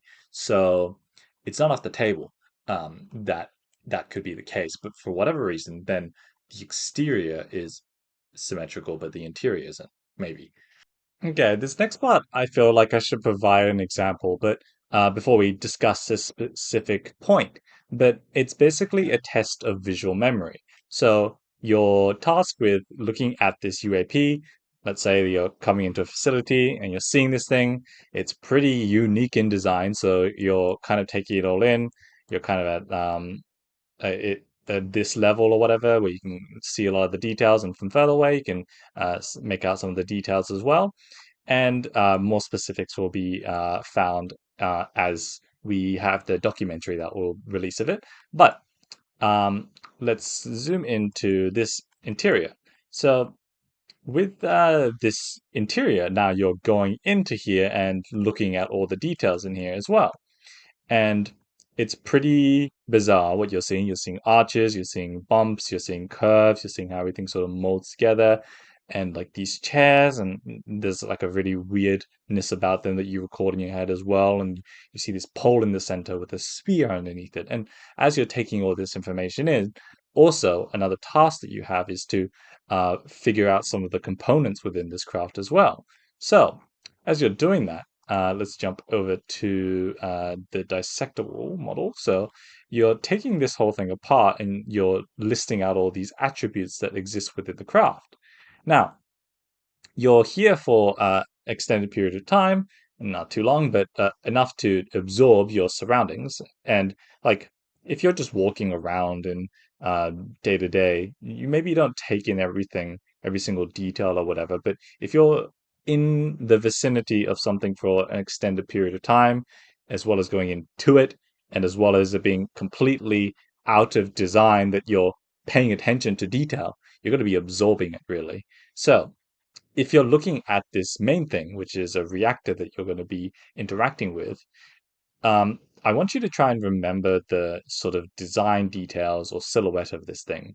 And do you think that in an extended period of time that your visual memory will still be persistent?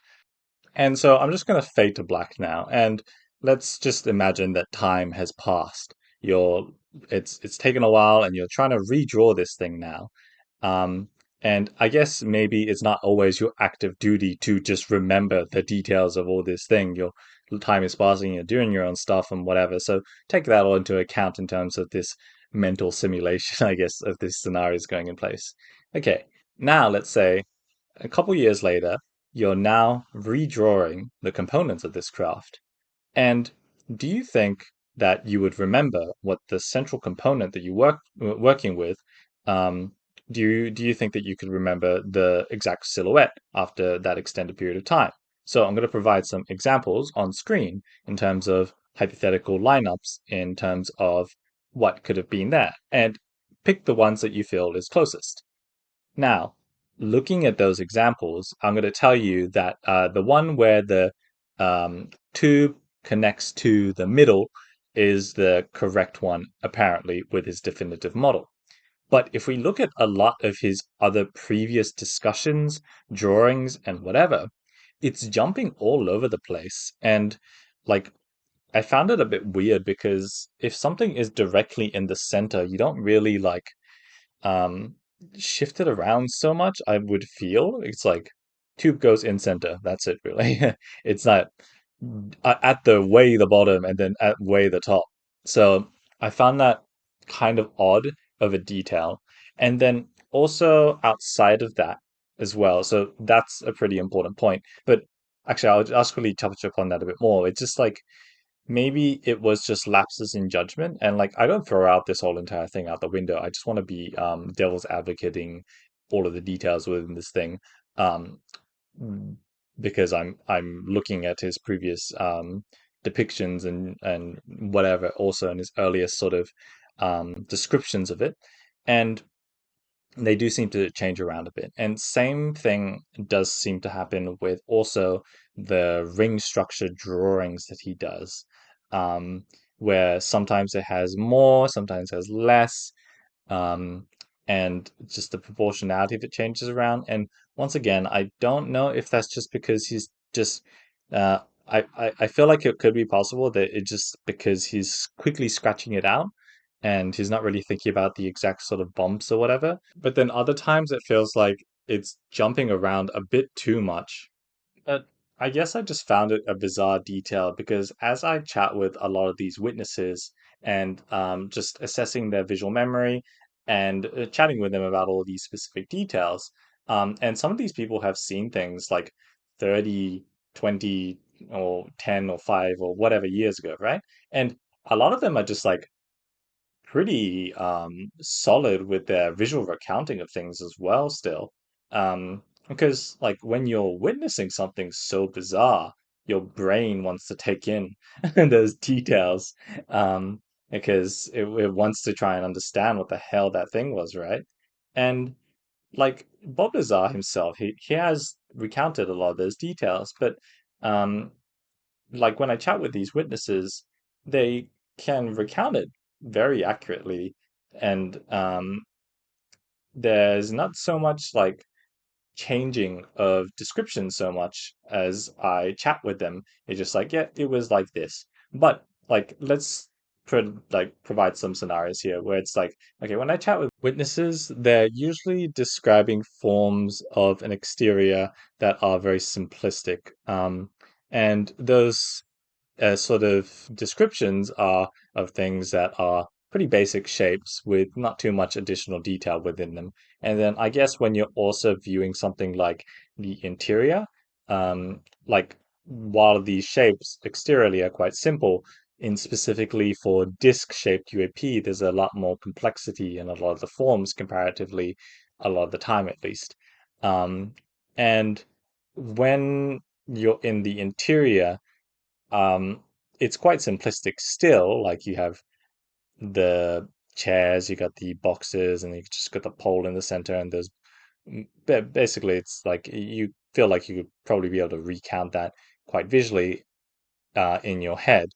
And it's not like super complex. Like if you had no idea what a car is, and then you enter into a car, and then you see all these like grooves, divots, uh, like handles and buttons and lights and things. The steering wheel is on one side, but once again, you have no idea what a car is and all these little additional function things. But instead, with these interiors described, at least in this craft, it's quite simplistic and flush.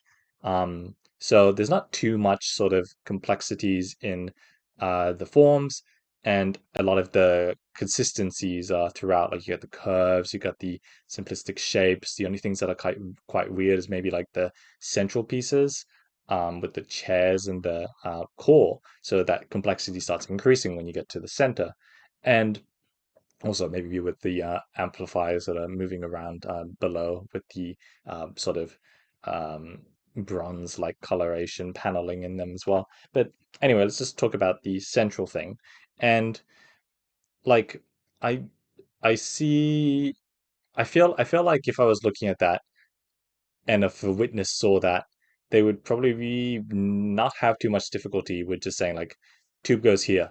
Um, and also since it's so unique in design, but pretty simplistic as well, you would probably be able to memorize a lot of that quite easily also. But I just felt like it deserved more scrutiny now that this is basically his definitive model. So it's also important that we assess his previous depictions and drawings and descriptions. But my biggest issue still is like not to throw Bob under the bus or anything, but like when I chat with witnesses and they've seen something alien or exotic in technology and you see the exterior of this thing, you want to record every detail down as accurately as possible. Because you're seeing something crazy, right? Um, but when I look at his exterior drawings compared to my sort of um, uh, like interaction with witnesses, it's so like it's very inconsistent with the exterior. Like you would want those bumps, you would want those grooves, you would want to think it through as deeply as possible. But like to quote my friend who's like kind of very much against him, it's like look at his earlier documentaries and then his earlier interviews, and then as I've been digging around the internet as well, you can see like early renditions of his drawings and his change like the changes that occur with them, um and like you should judge to quote my friends, like judge him by his earliest sort of um recountings of his encounter, um because hypothetically he could be honing his craft, is basically was the general gist of that statement, or honing and adjusting the narrative to be more like hypothetically put together. And with all of these details, outside of just this major section, um, of just providing critique, do I believe Bob? Do I not believe him? As always, I am an eternal fence sitter, but I just want to provide uh, like my general floaty thoughts. This next part might get a little bit weird, so please don't take any of it as my definitive statements, and please don't internalize it as well as fact or anything like that. I just want to touch and explore on these things. But I'm going to be diving into the territories of the occult, because, well, there's a lot of like numbers here that I feel like could be associated with Christianity, and like 12, 6, 3, all pretty important numbers in terms of just religion in general as well.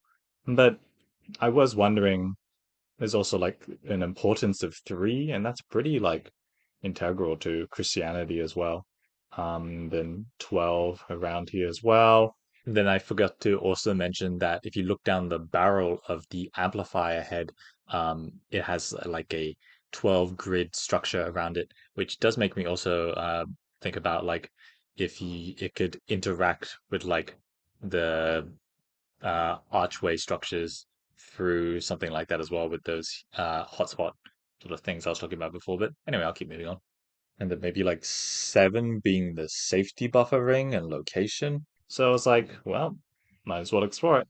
But like, I guess outside of all of those sort of points that may have like significance to it, it's like, I don't know, maybe. But I just want to jump on to talk about the reactor exclusively. And I was wondering what is the deal with like uh, the what do you call it, the patterns here. So you got like this cross structure that goes here, and then you got a circle, and then other stuff. And I was curious, like, what's the function of that? What's the deal of that? Is that aesthetic?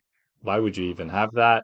Um, and maybe there's a reason, but if I just explore the hypothetical of it being aesthetic, and then if it's aesthetic, does it have meaning?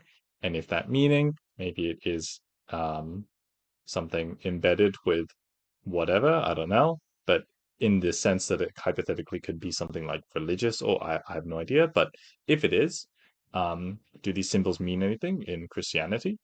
And I was searching around, and there is like um, if we take off all of these things and we're just kind of dealing with the shapes of a square, cross, and circle. And I do know that like these shapes are pretty important in Christianity in the sense of like, um, well, circle is like you can use that for like halos depictions, and then crosses is used for the halo of um, Christ, the cruciform cross on his head, and then the square sort of foundations are used for halos of saints, and then also the use of a triangle is like a trinity as well. Also, triangular halos are sometimes given to the Father to symbolize the Trinity. Um, so, and that's all like indenting or sorry, like stepping down of forms or whatever. I don't know if that's a ranking or hierarchy or something, but all of these things are getting like a power from a trinity or triangle. I don't know. Also, there's like these chairs. Why is it like three? I always hear about NHI in groups of three, and just three being an associated number that comes up often as well. And this chair structure feels very like hierarchical. And once again, you can like relate this to potentially religious or occult stuff, which is like Holy Trinity or the yeah, I'm not so sure, but just purely speculating here. It's like it was a thought that I was having essentially. It's like, God, there's a lot of numbers here that I know exist within um what's the word? Christian theology or story or whatever. Um so I felt like I should just touch on that. But once again, very speculative, very hypothetical. Since I don't know what the purpose of all these things to be that they shape that they are. And like we have like similar sort of devices to this thing. What were they called? What are they called again? They're called just like reactor demon cores. Yeah, there's a demon core thing, and demon cores are well, it's kind of a meme really, but it's just like a nuclear device really, and it looks very similar. But I don't know about the cross here, as well as like these things and all of these components. They're not really functioning as much, but in similar circumstance. But yeah, anyway. Also, I'm pretty sure that Demon Core is just like the meme name for it. It's not anything religious, to my knowledge. And I guess I kind of touched upon it before, but I just want to highlight that um, the previous case being the Yukon UAP that was shot down in 2023 out of the four that were shot down. Um, Once again, that also had like 12 section 12 section proportionality hypothetically, and this one seems to have section out 12 sections as well. But in that one, in the Yukon one, in 2023 Yukon one, there was a missing piece, and or just a different piece or section of that, and that also seems to be the same case here, where there is another example of 12 section geometry with a missing piece. Though, not sure if it's missing or if it's like a highlighting of it or like a difference of it or something like that. I don't know. And then, since we're talking about the Yukon 2023 UAP, I thought I might as well just compare another detail which was hypothetically occurring on the other one, which was potential representation of golden ratio. And I'm just going to highlight these forms here. And I don't know if it's exact because it is from Bob Lazar's memory once again, so not a photo. So there could be leeway within this, but let's say this is golden ratio of 1, and then we move it over to the other one and potentially the first sort of circle here, um, with a little bit of wiggle room in terms of its proportionality because it is from memory. Maybe it could align with a step down of that golden ratio because I was wondering what was happening. Why does it do this form here? And then all these other sort of like rings as well. I can like they might align to different components in different areas. I guess maybe like if we go to the no, that's sorry. We probably it's going to be better to do it on the um, top form. So let's do that. And let's move this thing up. Okay. And let's compare these. So obviously this one doesn't fit, but does these ones, maybe the insulation ring or some other forms, but like this top one maybe as well. And like the top of this thing. Um, yeah, I wonder if it's a golden ratio system then. But like, I don't know what the things in between. Like, why is this one not even matching with it? Um, is it like a middle ground between the two, or I don't know. I don't know as usual, but maybe there is a representation of golden ratio within these step down forms. Who knows? Couple contrasting systems though. You have the um, times two increment ones, and just steps up by times two increments all the way through, um, and then midpoints between that, or and then tying that into a 12 sort of decreasing form of a ratio system, or maybe it's something like golden ratio. Um, yeah, I don't know. One of those options, I guess. Uh, I feel like I need to keep an eye out more for this thing now because it just seems a lot more. Um, if it's appearing hypothetically again, then I wonder if it's a repeat factor, but I will be on the lookout now. And then, there's always the possibility that there could be like a hybrid rule set of multiple choices going on. And holy shit, that was a long one. Well, that was the research recreation of Bob Lazar's UAP. And it's also one of the rare chances that we get to actually model the interior of a UAP quite thoroughly. And yeah, not sure what to make of it, but it was a fucking huge ass project, that's for sure. Um, and I guess what I usually say at the end of these videos, well, there's a Discord if you want to join that. Currently it's pretty small, and I have a soon to be released or maybe already released 3D print store with my research recreations now in physical space. So if you want to get some of those, go check it out when it's out. And if you are a witness of a UAP or incident, feel free to contact me because I make depictions for free for witnesses. I'm excited for the next video. I've got some stuff in store that I've been sort of churning away for a while as well, and keen for that one as well to release that. So, hope that was good. See you guys next time.